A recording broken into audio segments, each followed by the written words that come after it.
komšinica, zanijela je srce moje. Otkad smo se mi vjenčali, živimo u dvoje. Otkad smo se mi vjenčali, živimo u dvoje.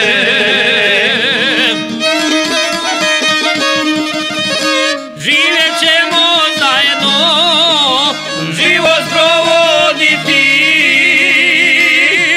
da nam može dobro u životu biti, da nam može dobro u životu biti.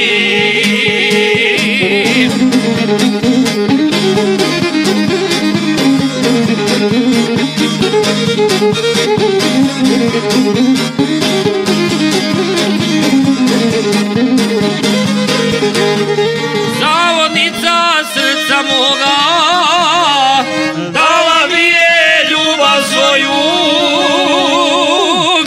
zato sada živi ko bubreg u loju, zato sada živi ko bubreg u loju.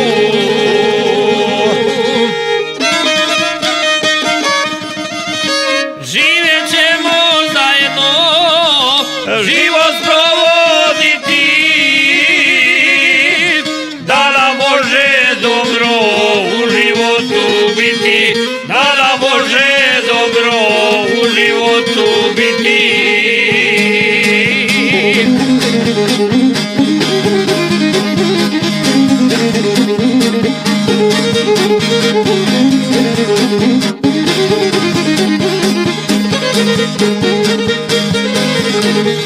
Rodila mi djecu, hvala dragom Bogu,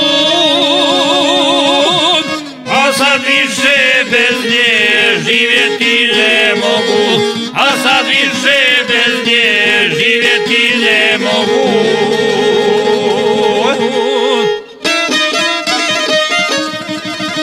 Živjet ćemo zajedno, život provoditi,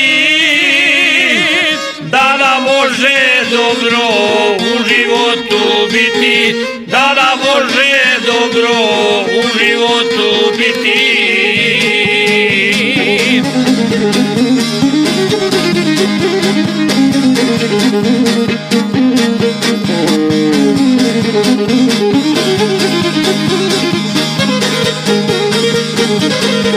Thank you.